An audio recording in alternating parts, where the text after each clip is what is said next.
Hey, what's going on? Seth here. Hope you're doing well. In this video, I wanted to give you a really good overview of the Seller Financing Masterclass. So this is a course I put together to explain everything you need to know about how to implement seller financing either as a buyer or a seller of real estate. The reason I decided to make this course is because I know as a land investor and really any type of real estate investor, seller financing presents a very unique opportunity that's very powerful. As buyers, it allows us to pursue properties we otherwise wouldn't really have access to. And as a seller, we can use this to sell our properties faster. We can sell them for more money. We can create many streams of recurring income. So there's a lot of reasons to get excited about seller financing and what it can do. But as soon as you introduce seller financing to the picture, you're also introducing a lot of complexities. And you really just have to learn a lot of stuff about how do we implement this the right way? How do we make this a life-giving, financially enriching tool in our businesses instead of something that we kind of use because we feel like we have to, and then ends up kind of sucking the life and energy out of our businesses because we're not doing it right, and it makes our lives a lot harder than they need to be. And I know as land investors, seller financing is a huge tool that a lot of us use to get our properties sold, but that doesn't mean a lot of us are doing it the right way. And it took me a lot of years to figure out how to do this the right way. And even today, as I look around at my fellow land investors, I'm shocked at how many people still don't really get how to do this right. It's kind of crazy to me, but on the same coin, I kind of understand why, because there's a lot to learn about this, and sometimes it's easier to just do something without really understanding what you're doing. Have you ever heard the saying, fast is better than perfect? I've heard this saying a lot in my career, and I understand why. They're pretty wise words for the most part. It's a great perspective, but there's also kind of an ugly other side to this, where some folks are great at moving quickly and getting started, but they also never take the time to really learn how to do it correctly. And when you start doing something and you do a lot of it without doing it correctly, you can kind of create a monster. Like in our case, a huge portfolio of seller finance properties that weren't documented correctly, or maybe with borrowers who should have been screened better, or maybe with loan documents that don't have the right terms and conditions in place, or maybe the wrong loan documents altogether. And the problem with the fast is better than perfect motto is that it makes it really easy to get really far really fast without doing it right, and you don't really see the consequences of doing it wrong until it comes back to bite you in a big way. This course is meant to help you avoid that nightmare by doing it right from the beginning. Or if you've been at this for a while, you can learn what you need to change so you can right the ship and start doing it correctly from this day forward. And so that is why I created the Seller Financing Masterclass, was because it was painfully evident to me that a lot of people still had a lot of misunderstandings about how to do seller financing in their businesses. And I know initially all of my experience with seller financing was simply on the selling end, which is a huge thing, especially for land investors. But there's a whole other side of the coin too when it comes to buying properties. I know this is huge with a lot of house investors and commercial real estate investors, and it's even becoming a bigger thing in the land investing world because there's a lot of properties that you otherwise just wouldn't be able to buy unless you could buy that thing with owner financing. And so I wanted to really dive deep on how do we execute this as both buyers and sellers in the real estate business. So if that's what you're interested in, I wanted to give you a quick tour of this course just to help you understand what you can learn and what you can expect to take away from this material. So if you go to sellerfinancingmasterclass.com, you'll see this landing page here that I have pulled up on the screen that really explains a lot of the stuff you can expect to find on the front end. But I also want to give you a really good tour of what is in this course once you sign up. So once you've logged into the course, you'll see a format that looks something like this. This is broken up into 6 modules currently. There's probably going to be more stuff added to this in the future as time goes on. That's usually how I handle these courses, is they kind of start with a core set of information, and then as more stuff comes to light, as the industry changes, we just keep adding to it. And as a lifetime member of this course, you're going to have access to all those updates for free. So once you're in, you're in. We start this out at the very beginning, just introducing the basic concepts of like, what is seller financing and why are we doing this? And why would we maybe not want to do this in some cases? And also just understanding a lot of the terminology of seller financing. I remember this back from my banking days when I started working in the banking industry. It took me about a year just to understand what people were talking about. It's almost like everybody was speaking this different language with all these like ratios and formulas and acronyms and stuff. And my goal in this particular lesson, for example, is just to help you understand a lot of the weird terminology that gets thrown around out there and not assume that you know a lot of stuff that you might not already know. So I try to start from a very elementary level to make sure you kind of understand what's going on before we dive headfirst into the real meat and potatoes of this course. So module 2 is when we get into the underwriting and originating of loans. And this is something that was not taught to me at all when I first learned how to do seller financing. For me, what I was told was offer seller financing to everybody. Don't do any credit checks, no background checks, none of that. Doesn't matter. Just sell it to them and you can always repossess the property if they stop paying. And while that is true to an extent, that's only true if you know how to use the correct documentation and you understand how the foreclosure process works in that state. And honestly, even if you do understand all that stuff, it's actually a lot easier to just not have to mess around with that, so that when you create a stream of recurring income, you can actually count on it and it's going to be there year after year. So you don't get into a situation where you close the deal and then the next day or the next month, the borrower stops paying, or maybe they never even make their first payment, or maybe they pay for 6 months and then they stop. And then you have to mess around trying to get the property back. It's super annoying. And I don't know why a lot of people don't make a bigger deal about this, but it's a huge inconvenience. And I would rather just have my money coming in on autopilot, preferably. And if you want to create a portfolio of notes that's going to pay on time as agreed every time, this is the beginning of how you do that, is understanding how do you qualify a borrower? How do you make sure they're actually going to do what they say they're going to do? And this module starts out with this fascinating conversation I had with Max Bailey from Call the Underwriter, where we just really get deep into how do you underwrite a deal like this? Like, how do you make sure this is actually going to be a solid loan where the seller/lender can actually count on getting paid? Because this doesn't happen by accident. There's a lot of things you can look at to make sure that this is a low risk deal and there's a high likelihood that the borrower is actually going to pay as agreed. And this is pretty much what banks do on every single loan that they extend to people. And you can do it too. We talk about exactly what you have to do and how to look at this. I provide a couple of checklists over here that you can download right there on the right. And this is a checklist that Max and I worked together to create. And this particular checklist right here is kind of geared towards vacant land. But in the conversation, we talk a lot about really all the stuff you would want to look at no matter what type of deal you're underwriting. And then in this next lesson, I have an awesome conversation with my good friend Eric Sharaga, where he just dishes so much wisdom on the right way to originate these kinds of loans, so that if you want to sell your note in the future, you can do that and get the most possible money out of it. And in order to do this, it means you have to set up the loan the correct way in the first place. And there's a lot of different things you have to do in order to ensure this is done right. And it's something that I see a lot of land investors just completely ignoring because they don't really even know this is a thing. And they don't really understand that it's actually important to be able to have the ability to sell your note at some point. Even if that's not your original plan, you still want to be able to have that freedom to pull that lever in the future if you want. And then if you do want to pull that lever, you can actually collect as much cash as possible from the sale of that note if and when you decide to sell it. If you do this completely wrong, then one of two things is going to happen. Either you won't be able to sell your note at all, or if you are able to sell it, you'll have to take a huge haircut on it and you'll lose a lot of money that you otherwise would have been able to collect when you sell it, simply because you didn't do it right in the first place. So Eric really explains very clearly how to avoid that and how to set up all of your loans so that you can sell them for as much as possible. Then next up, we've also got this months to break even calculator, and it's just a great tool that can help you understand very quickly how many months it's going to take for you to break even on each of your properties when you sell them with owner financing. So it's just a helpful tool to have at your disposal whenever you want. And then also, it's important to understand when you shouldn't be using seller financing. And I can't say there's like one correct answer for everybody, but I have found there does come a point when it's just not worth the hassle of offering seller financing in the first place. Like, just sell the thing for cash. You don't need to get all complicated and fancy with seller financing. So I explained that right here. It's pretty straightforward. And then also seller's advantage. So when you sell a property with owner financing, it's really important that you remain in control of that note. For example, what if you want to sell that note at some point in the future? You want to make sure your loan documents give you the ability to do that in the future if you want to. If you don't have this in there, then you can't necessarily sell your note. Other examples might be including the seller's right to inspect the property, being able to go there and take a look at it whenever you need to make sure your collateral is in good condition, getting the borrower's personal guarantee. There are cases when it can definitely help out a lot, and you just want to make sure you know that that's an option on the table if and when you need it. Or also, for example, just defining what the collateral is in the first place. And maybe you could even take additional collateral if you wanted to. Say if you wanted to shore up the risk profile of the deal and make sure that, if there's any uncertainty about this borrower actually paying as agreed or something going wrong, a lot of times you can remedy that by taking other properties as collateral. And just being aware of all all the different things you have at your disposal to negotiate with if and when you want to, depending on what the deal needs. Then moving on to the next module. So this is where we talk all about how do we actually close these things. And this is actually a really important distinction to make. I don't really think it's appropriate for sellers to close their own deals when they're selling properties this way. It's one thing if it's a cash deal, and if you're sophisticated enough, you could probably figure out how to do that. But with seller financing, there are so many more complexities involved and so many more opportunities for you to make a mistake. And it's way easier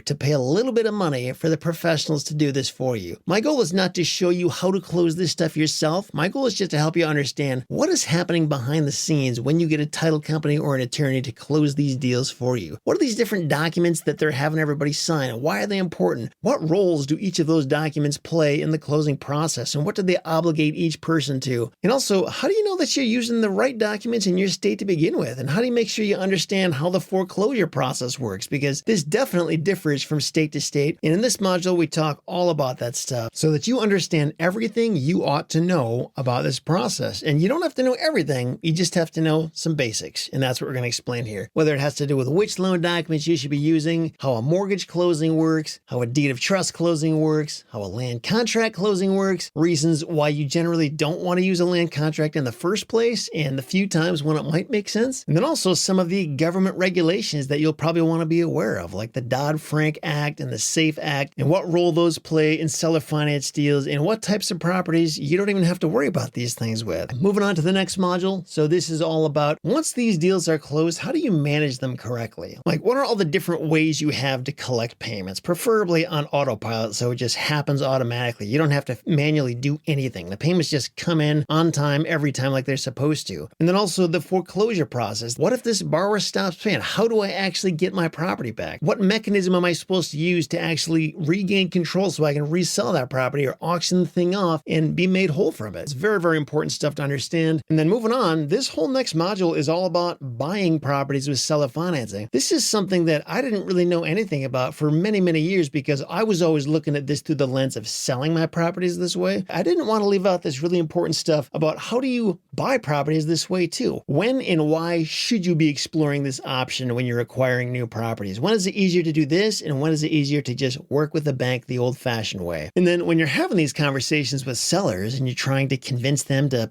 potentially sell their property to you with owner financing, how are you supposed to have those conversations? How can you actually present a compelling case in a way that will encourage them to say yes? You can't convince everybody because in a lot of cases, it's just not what's best for them and they're going to know that. But what if it could be what's best for them? How can you understand that seller's needs and present a deal that's probably going to make a lot more sense to them than just selling the thing for cash? We dive deep into all that subject matter right here in this lesson. And then this awesome calculator that I worked really hard to put together on REtipster.com. And by the way, you don't even need to buy the course for this. You can just use this for free right now. Just go to REtipster.com/mortgage. It'll send you right to this page where I'll show you how to use this awesome calculator. It's pretty sweet. You should totally check it out. And then lastly, buyer's advantage. Similar to what I just mentioned about how to set up the terms and conditions of every loan so that the seller is in control. What about when you're the buyer? Especially if you're trying to start this conversation and lead the seller into this arrangement where they finance the property for you. It's important for you to stay in the driver's seat and understand exactly what you're doing and how to set up the terms and conditions so that you stay in control of the deal and you have the most possible exit strategies in different ways you can pivot if and when you need to. And I basically just explained all these different ways you can stay in control of the deal. And you may want to implement some or all or maybe even none of these depending on the deal. But at the very least, you should be aware of what your different options are. And these are options that a lot of people, I don't think they're aware of. So I really want you to know about this stuff. And then moving on to module 6, this whole module, I actually never even intended to include in this course. But the more and more I learned about seller financing on the buying and selling side, the more I started to understand that this goes hand in hand with the note business too. Just investing in notes, whether you're buying an existing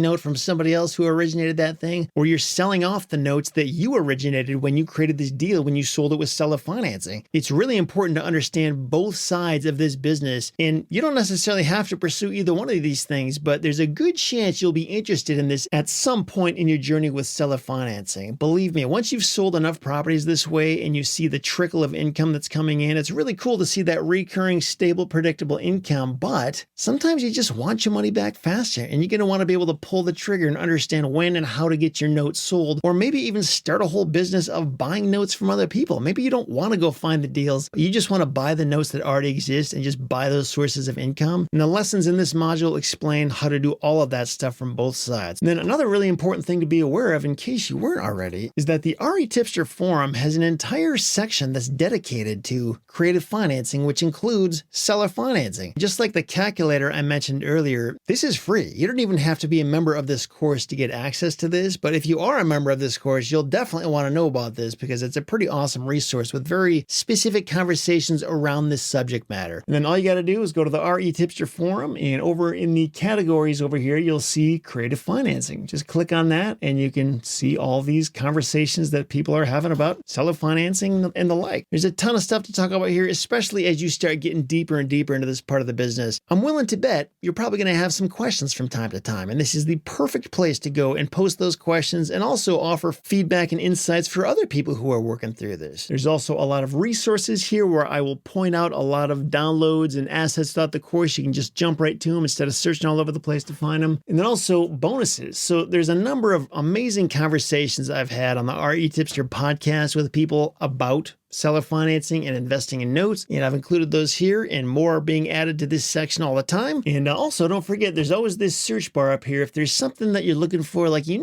saw it somewhere, you just can't remember where that was, you can search for it right here and find where it was in the course. It's pretty simple. So that wraps it up for this review of the Seller Financing Masterclass. Again, this will be a living, breathing work in progress as we continue to add more content to this in the years to come. So don't think this is like some static thing that's made at one point in time and then we kind of forgot about it. This is something that I constantly revisit, try to tweak and improve. And if you sign up for this course, and if there's anything about it that seems unclear to you in any way, or if you think something is missing, tell me about that. I want and need to know about it, because my goal for this course is to deliver everything you need about how to understand and implement seller financing as a real estate investor. So just be aware, like I really want to understand what your experience is like with this. Again, if you want to check this out, just go to sellerfinancingmasterclass.com. And if you want to get started, it's pretty easy to figure out. Thanks again for watching. I'll talk to you again soon.